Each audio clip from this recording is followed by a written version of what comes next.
Well, hello, hello, hello. And why am I half the screen? Okay, let's fix that first. So, it's been a while, but I'm finally back.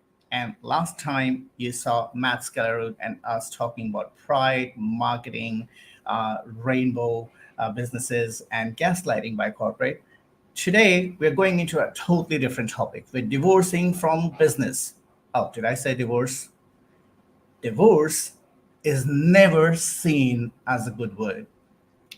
It's seen as something toxic, full of conflict, full of anger, full of drama. You say divorce, and people instantly think, oh God, bad news. Divorce is difficult, but does it have to be? Does divorce really need to destroy everything, to make things so complicated that we cannot get along at all?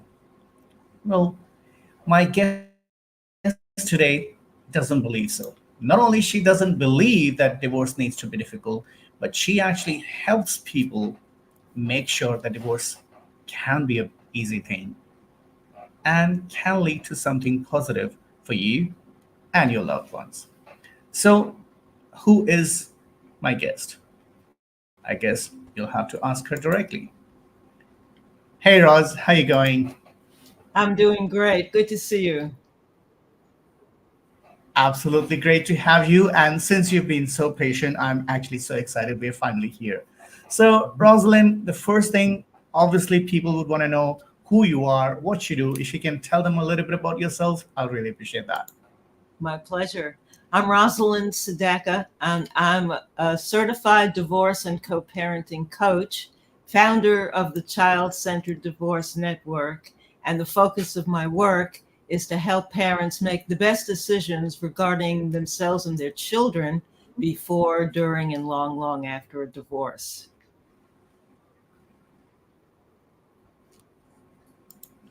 So, as I was saying, divorce is seen as a very, very negative word. It's seen as something people don't want to talk about it. Even today, I'm talking about 2024, when people are about to divorce or they are divorcing, they don't want to tell the society, they don't want to tell their network because it's something to be very, very embarrassed about. How do you see divorce as? Well, I see divorce as another chapter in our lives, and I really think it's important to get rid of that stigma entirely that you're talking about. We all make decisions, especially relationship decisions, and get into them with the best intentions. And sometimes things just don't go right. Sometimes we were immature and made foolish choices that we later see were wrong. Other times we were just young and we grew together for a certain period of time, and then we realized we're moving on in different directions because our interests have changed and we're in different stages of life. So it's not about good guys and bad guys. It's about a process that we go through. Very often, if people want to work on a relationship, they can keep that relationship going. And it takes outside support because we can't see ourselves as clearly as a professional can see us and help us go through the processes of making shifts and changes and acknowledging what the part we played in the process. But we can save relationships. But sometimes people say, no, I'm done. I want to move on. And if they do, why not do it in a respectful, mature way of wishing each other well and moving on? And whether you never see each other again or whether you have some contact, it's up to you. It gets more complicated when children are involved, of course, and we'll discuss that in a little bit. Well, here's the question that I have to ask. Can there actually be a non bitter divorce? Absolutely. And I've seen many clients and friends and colleagues who have had a non-bitter divorce. If you feel comfortable in your own skin, you can admit the part you played where the relationship maybe went off kilter, or you could acknowledge that I chose a poor relationship partner and learn some lessons and then move on in life. And you could wish that person well or don't wish them well and just move on. The important thing is to have enough self-esteem so that you love and respect yourself, and then you move on into a healthier relationship or a relationship in a different direction because now you know that's what you want in your life. We don't have to beat the other person up, make them wrong in order to be right. It's not about that. That's only when people tell us it has to be that way, but it doesn't. And there's no reason to hate the person. You learn so much through that relationship, good and bad. Why not honor those lessons and then move on in a way where you could wish each other well and just go your separate ways?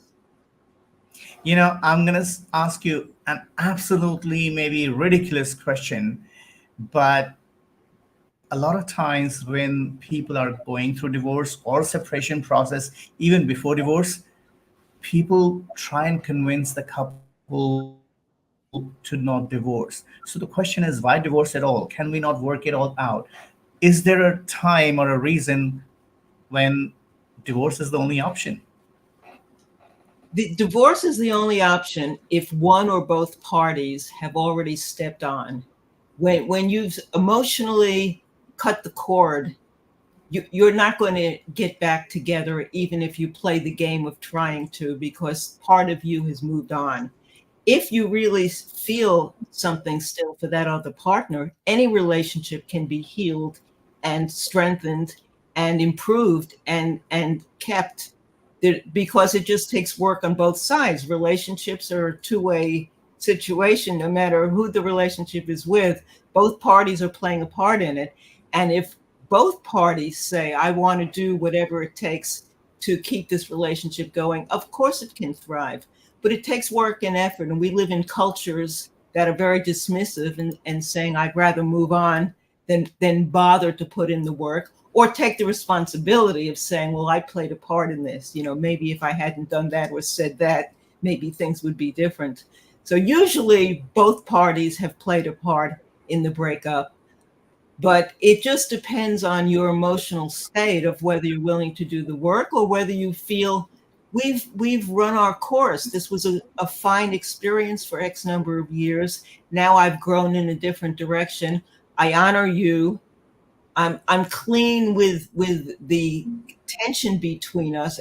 I don't have to hold on to it. You don't have to hold on to it. We can move on and then find new relationships that are more fulfilling for where we are now. It's a different headspace when you're doing that.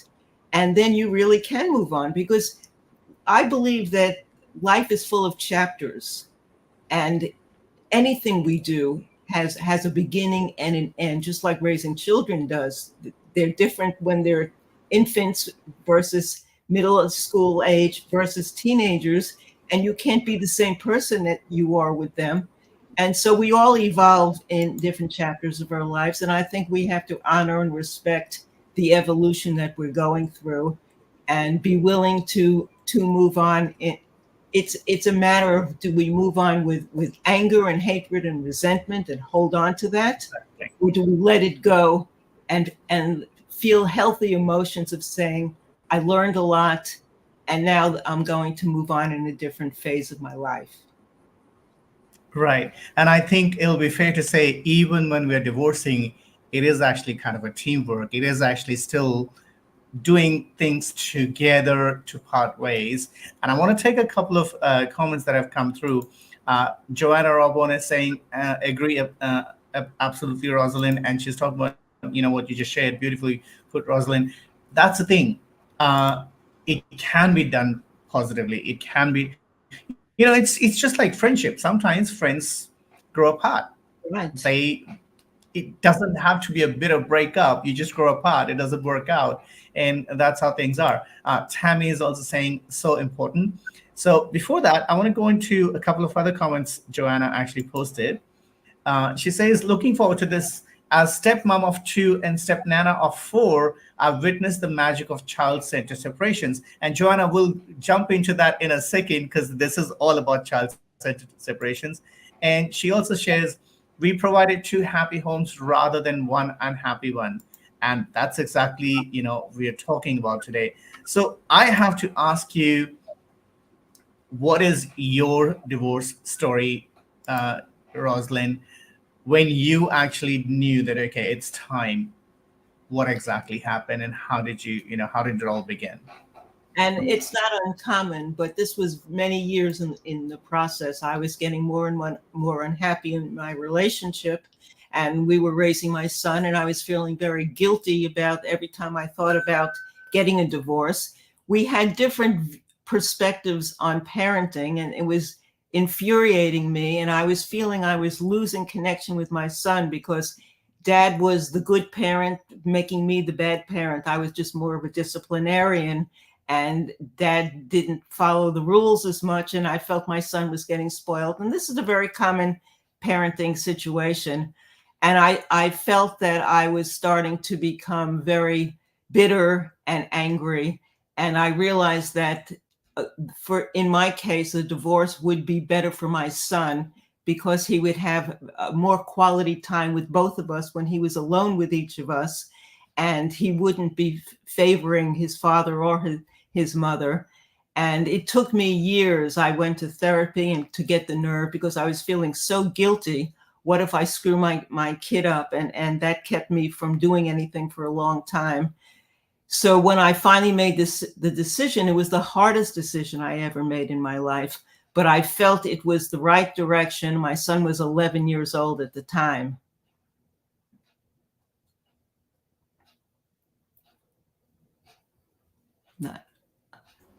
I Thank lost your you. sound. Okay. I muted myself. I do that. I try to not interrupt, and I end up muting myself. What I was saying is, at that time he was 11, but you shared with me later on in his life, as he grew up, became an adult, he came to you and he said something very beautiful. Do you mind sharing that with us? And not at all. Yes, so this was very interesting. My ex and I worked very hard to create a healthy co-parenting relationship after the divorce. And we were learning, because this was way back when, in the 90s, there wasn't a lot of information to support doing divorce in a very positive way, especially focusing on the well-being of the child. And we worked together and cooperated, and we did a lot of things that just made sense, because the one thing we had in common that kept us connected was the love of our child. And that's the most important thing the two parents need, is agreeing that we love that child and we don't want to harm him. And we raised our son. And one day when my son was in his early 20s, he came to me as a young adult, and he's out of the blue.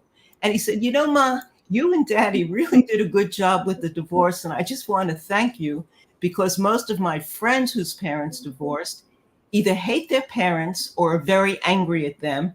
And I thought you and daddy were really great.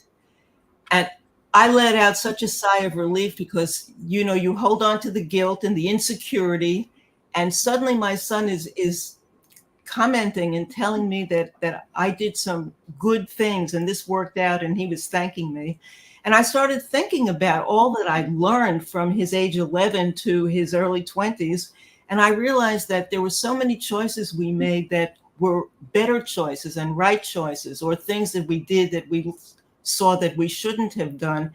And I realized that I had a lot that I could share with other people to help them avoid mistakes before they jumped into making them. And it was at that point I founded the Child Centered Divorce Network and became a divorce and co-parenting coach. And I had a background in writing, so I started putting together books and ebooks and courses on all the different facets of divorcing and co-parenting that I knew. And it evolved into another chapter of my life. And we will get into that chapter. First, I want to take a comment from Tammy. She's saying, I've seen firsthand in my work with children, when parents work through divorce in a positive way, makes all the difference in children not just surviving but thriving. Yes, Absolutely. great comment, and so true. Well, talking about that, so you founded the Child Centered Divorce Network. Tell us a little bit more about what exactly is it, and what do you guys do? So I'm a resource for information, everything before, during, and long after divorce that people need to know. And I have a directory of what I call the good guy professionals. So if you need an attorney or mediator or coach or someone else around the divorce equation, I have people that I vetted personally, and I know that they're family focused. I have tons and tons of articles and video interviews, and I do podcasts, my own podcast, interviewing experts on divorce and co-parenting. And then I do my own one-on-one coaching nationally and internationally, as well as I've written several books and ebooks and courses so that people can have innovative and effective ways of breaking the divorce news to children, which is one of the most difficult conversations any parent's going to have. Co-parenting effectively with success strategies that work. I have an 8-hour anger management for co-parents course that they can take voluntarily or court mandated to help them understand the strategies for reducing the anger and the vitriol and the hatred and the explosions, and giving everyone in the family an opportunity to have a calmer, more effective, loving family relationship, because the family doesn't end when the divorce ends. That's the important thing for people to understand. The divorce is a small piece of the process. Then you've got years and decades of co-parenting ahead, and your children are being affected by every decision that's made every step of the way. And so the more you can learn about the emotional and psychological proper ways of handling conversations and communication and making decisions, the better it is for everyone in the family, both parents as well as the children. Absolutely. And I think the most important thing you said there was that, the whole message says to me, divorce isn't the end of life. It's actually just a shift in life. It's just another chapter that's closing so that you can move on to another chapter. And you still have people, in fact, little people involved whose lives are still connected, the chapter is still there. It's just in a different way, different angle, different shift. But before we go on, my team is just reminding me that I never introduced who I am, so I am going to fulfill their instructions. So if you're tuning in just right now, this is Unleashed Leaders of Change, Season 8, Episode 2, and I'm Szebastian One, the almost naked CEO. I'm here because I care and because I give a damn. So, team, is that okay? Okay, they're satisfied with that. I get lost in topics, so I don't care about talking about who I am. So that's the whole thing. I think it is about the shift. It is about changing, and it's not just divorce. It's everything in life. If you change, if you reframe how you're looking at something, there's an entirely different outcome you can have just by looking at things positively. But I need to ask you this, because divorce is, no matter what we say, it's never going to be an easy process. We can Yeah. make it easier, but it's never going to be an easy process because it's a relationship that's coming to an end. There was emotions involved, there was romance involved, there was so much invested financially and every way that it's never going to be just like, okay, flick a switch and move on. But what are the most serious mistakes that divorcing couples make, and how can they avoid them? Well, studies have shown again and again that fighting around the children is one of the most devastating things parents can do, whether even if you're not divorcing. It's just, if children are exposed to the anger and the tension and the energy, the negative energy involved in fighting, it affects them emotionally and psychologically, and it can affect them for life. It's very damaging because they feel helpless to do anything about it. They want to make the two parents stop, and they can't. And it's very damaging for children. So if there's one thing both parents can agree on, is we will never fight around the kids. And that means not just in earshot, so that if you close the bedroom door and you're screaming at each other, it means not fighting when the kids are aware of it. You have to make an agreement. Let's do this tomorrow at 2 o'clock when we know the kids are out of the house, or whatever it is, for the well-being of the children. Another huge mistake parents make is bad mouthing one another to the kids or around the kids. If you're on the phone talking to your cousin or your neighbor and you're talking about what a jerk your ex is, and making the expressions, the body language, the vitriol in which you're talking about that person. This is your child's parent, and they're very attached to their parents in most cases, and it hurts them because they're part of both of you. And so if you can't say anything nice, don't say anything, but don't let your children hear you bad mouthing, or don't be making comments, oh, you're just like your mother, those kinds of things, because it hurts children. You also don't ever want to let your children become your therapist. Older kids, especially teens, especially precocious kids, are very likely to want to put their arms around you and say, "It's okay, Mom, Dad. It's okay. We want to take care of you. I feel so bad. What can I do to help you?" Kids will naturally want to do that to the parents they love, but your children are your responsibility. And you are not their responsibility. And as soon as a child steps up to parenting their parents, they lose their childhood innocence. In that moment, they're suddenly little adults, and they never get that childhood back. Suddenly, they're thinking like a little adult. It's damaging for them, and it isn't fair to them. It's hard enough to be a kid today, let alone having to It, be a parent. So you want to never absolutely. let your child parent you, and you never want to turn your children into confidants. And that means you don't share the problems that you're having. The rules among most divorce professionals is you never share adult information with children, even older teens, because their brains are not developed enough to comprehend it. We have enough trouble trying to figure out relationship issues as adults. How could our children possibly be understanding what made their two parents go amiss, and have the tension that they're having? If a That's kid can, exactly what I was thinking. Like, how can we expect somebody so much younger than us to actually calculate, compute, and understand what we are failing to do as a couple, not just alone, but as a team? If we are failing to do something, how do we expect our children to do that? And the most we important can't. point you said there was, we don't need to turn them into adults. We don't need them to parent us. And Yeah. Tammy is saying, and they are way more aware than people realize. That's true. Children are listening. They may pretend that they're not. They may look away, or they may look like they're on their phone, but they're listening, and then that they're talking to their friends, and they're talking to others. And there's so much more involved in that. And Thomas says they're listening, and Joanna says such important points. Thank you, Joanna. So yeah, absolutely. Yeah. How can these mistakes, and I would rather call them blunders, can be, how can the couples avoid these situations? Just by knowing them. It's as simple as that. If you understand that, then you make an agreement. No matter what's going on, we will not do this, this, and this, the things we just talked about. And that alone is going to safeguard and protect your innocent children of all ages.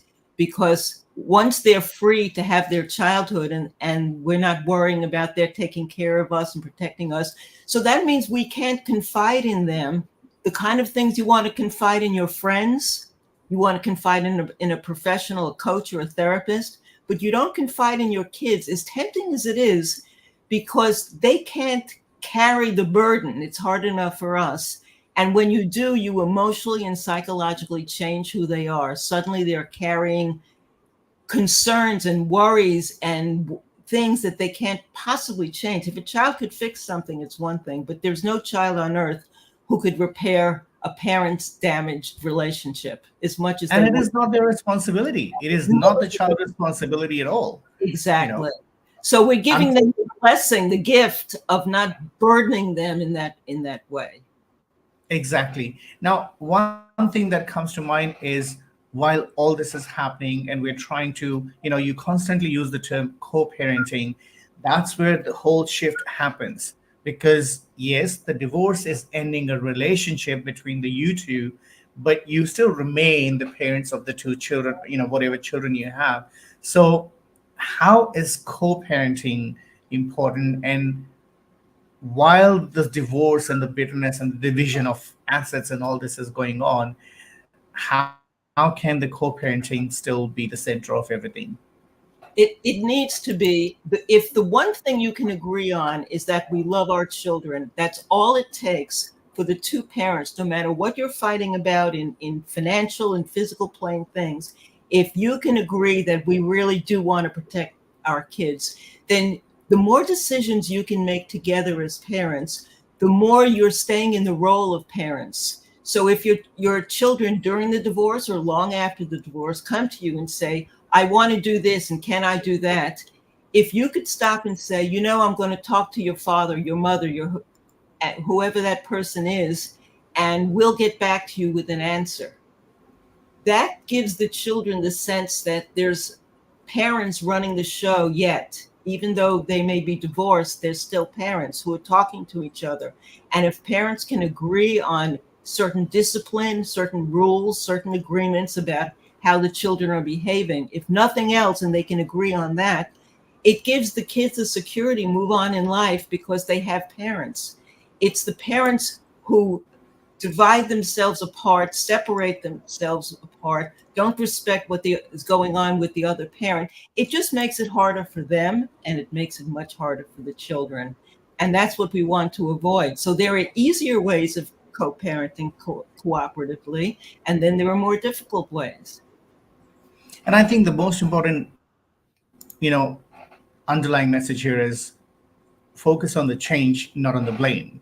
Focus on what is happening, what transition you're going through, rather than blaming each other, especially in front of children, and finding a solution accordingly.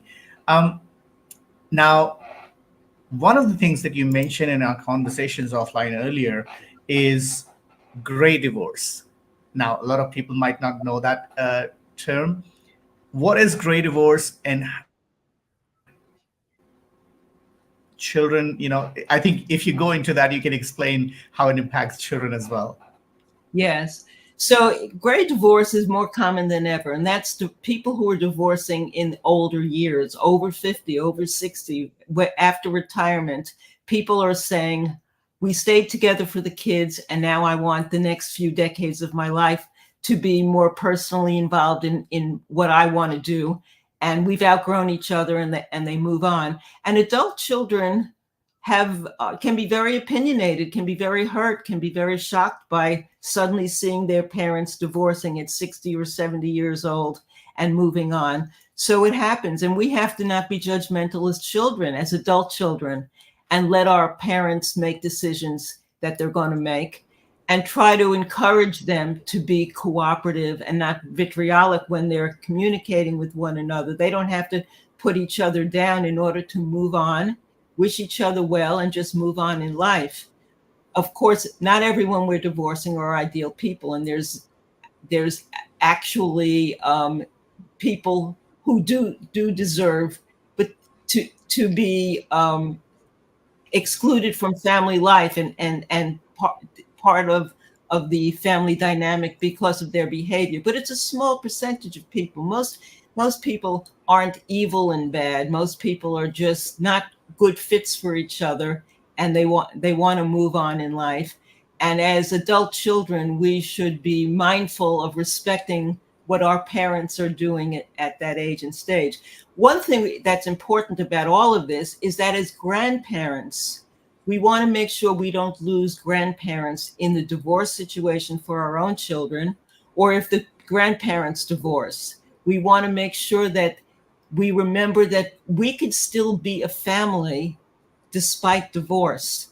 So when my son had his school sports activities and graduations and all the activities and birthdays and celebrations and vacations, our extended family on both sides were always there, always invited. And if they behave well, maturely, then why not have everyone together? And for when my son got married and we were all together, his father's side, my side of the family, it's so warm and supportive for the children not to have to worry and aggravate over how their parents are behaving. So that's the gift we give them, and that's a blessing for them to have.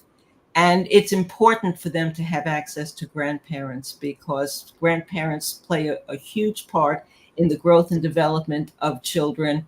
And losing one side or the other cousins and aunts and uncles and all of that isn't necessary. There's no law that says when you divorce, your children can't have a wonderful relationship with cousins on the other side and grandparents It's on the only other. divorce between two people, not everybody else, right?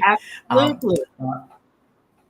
Joanna says, I think adult children find gray separation more difficult. And that is true because, as you said, there's so much more opinion, there's so much more history, so much involved. And the thing is, you know how we often say, the parents often say, like, you're always going to be my baby, and same way for children, you're always going to be parents. So Right. when they see that falling apart, it's not an easy thing, no matter what age it is at. And especially when you're grown up, you've already formed certain, you've had your own experiences. You're impacting a lot more than as children. They didn't have responsibilities. Now they do. So it's even more complicated. uh, which is where I also want to talk about this separation, the great separation that we talk about, the great divorce that we're talking about. In this, the grown-up children also have other sort of worries, worries about their parents' health, thinking and trying to figure out, well, what went wrong? It was all good, all these years. What went wrong? Because they might not have seen what the couple is saying. But the most important thing that remains here is the divorce is between two people. It doesn't mean that everybody else has to stop talking, has to.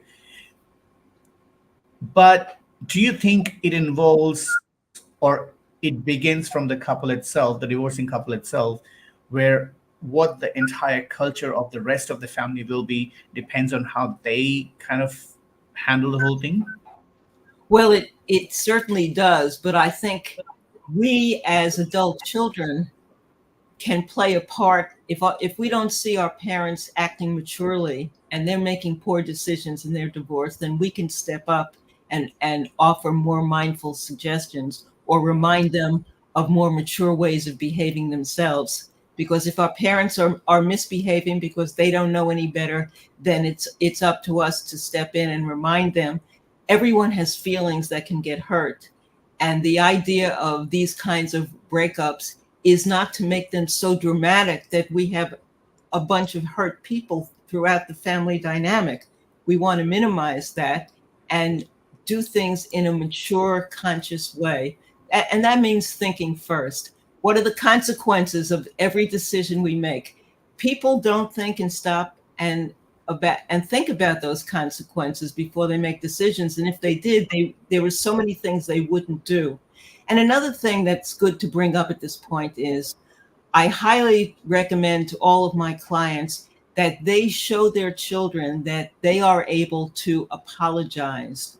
Because if you role model that you can apologize for a mistake you made to your children, they're much more likely to grow up being able and willing to apologize themselves.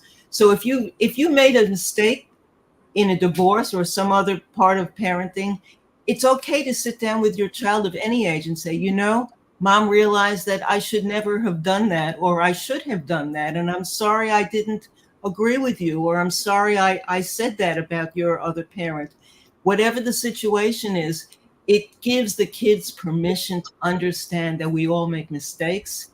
And apologizing is a huge way of opening the doors to forgiveness and making things smoother and better. And we need that in our lives. Absolutely. The three words, I am sorry, can change so many things in every aspect of life, especially when it's difficult aspects. Uh, Yeah. Now comes the important question as we're coming close to the end. How do you tell the kids about divorce? And you actually have a resource around this. Yes, I have a very innovative ebook that I created. How do I tell the kids about the divorce? Where you put family photos together in a photo album, or you could put together a very nice print-a-pics one that's a permanent hardcover book. But I wrote the script for the conversation with guidelines for parents in this ebook. And then parents customize the script that I wrote. So it's very personalized to them and their family. But the important thing is it talks about the fact that this is about change and not about blame. That this is about moving on in life and another chapter in our life. And it reminds the children that their parents will always love them and their parents will always be their parents. Divorce doesn't change the fact you can never lose a parent in divorce. And we want children to know that. And we want children to know that we're working on this relationship to make the best possible divorce decisions and co-parenting decisions so that the children feel there's a future that's still bright ahead for them, because we don't want the kids to get depressed and feel this is the end of the world.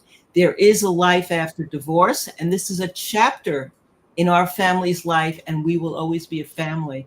And when kids hear that we will always be a family, it's just changing its form. It changes everything. It doesn't sound like is as disastrous an experience. And that's what we want the kids to have, so that they look forward to the future. And then it's up to us as parents to make the future bright and positive for them. And we can do that because there are ways of doing that. And where can people find this guide that you're talking about? Well, all of my information is at childcentereddivorce.com, centered with an ED. Childcentereddivorce.com has my coaching resources, my ebooks, my e-courses and programs, and tons of free information, videos and interviews. And I have a free ebook on post-divorce parenting right at the top of the home page at Child Centered Divorce. So you could find me there and all of the resources that I put together. And guys, we'll share all that information in the description and the comments as well. So make sure to check it out after the show. And you can always get in touch with us if you need to get in touch with Roz as well, and we'll help you with that. Now, we're coming to a close, and I try to, because we deal with these, heavy topics, I try to make it a little fun. So there's a little shift, as you said, change, not blame. There's a little change I'm going to bring here to our conversation. I'm going to do a little rapid fire round with you if you're up for it. Okay. All right. So this may or may not have anything to do with our topic. So, Roz, what mistake have you made in your life that you want others to be aware of and not make? Oh, well, that's a big one. That I've made many mistakes in my life. I think waiting as long as I did to get the courage to initiate that divorce was a mistake. I could have done it years earlier, and I think it just would have been much better for my psyche if I hadn't waited as long. But I'm glad I did it at least when I did it. Lovely. And that's the whole thing. It's about taking the step when you're ready. So second question, what's the best piece of advice you have ever received in your life? Be yourself, because no one else can do that job for you. And I think too many of us go through life thinking we have to change and shift to be someone that we're looking up to, or thinking they're better or smarter than us. And it's never the right direction. Through age, you usually get a little more confident in being who you are and feeling okay about it. And if not, it's worth doing the inner work to do that, because when you are yourself, you're the best version of yourself you can be. And that makes all the difference in the world. And the authenticity feels great. Absolutely. And now this is a little fun question. If you could collaborate with just anyone, dead or alive, who would it be and what would you collaborate on? Oh, there's many people, but the first one that popped into my head is Oprah.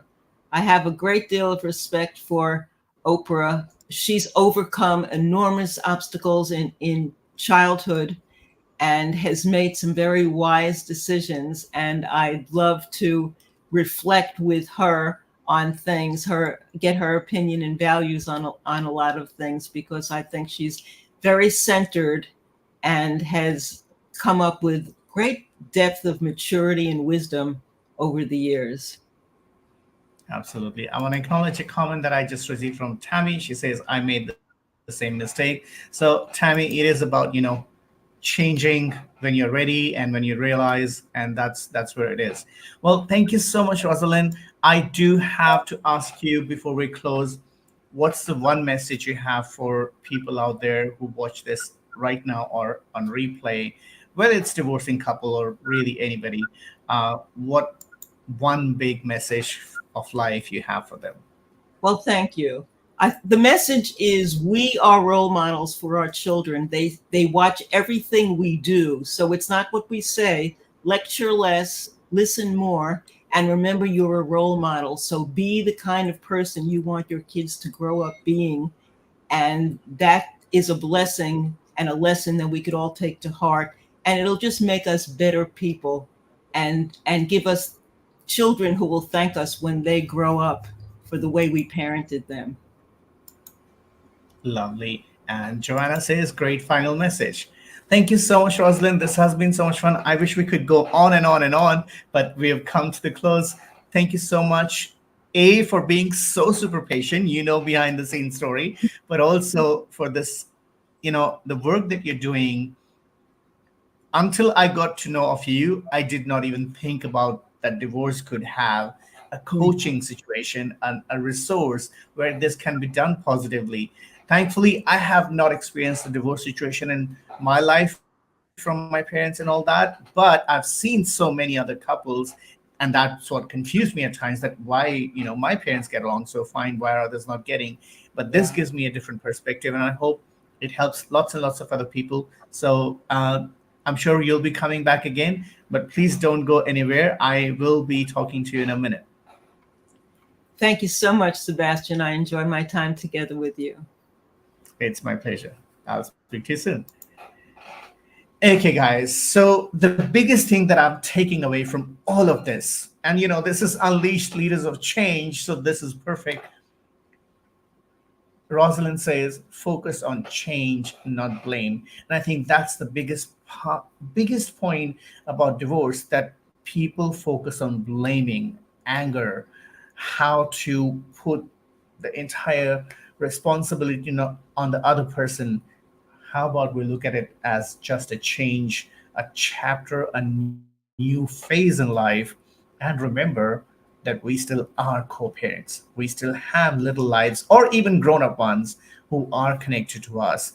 They are still our children. We are still their parents. That's not changing just because we're divorcing. And that's why we need to make sure that we look at it as co-parenting situation rather than just divorce situation. And for all the information about Rosalind, check out the description and the comments later on. We'll put in everything there. And this is why I say I'm here, because I care and because I give a damn. Today, we're giving a damn about making divorces a better way of doing things in life.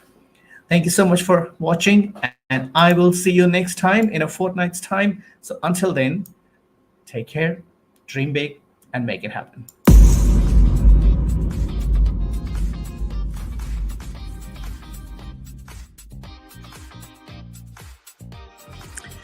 You've got to be intentional about your dreams. Then only you can explore your true creativity. For me, living intentionally means living with purpose and making sure that the story I create is the story I want to tell my daughters when they grow up.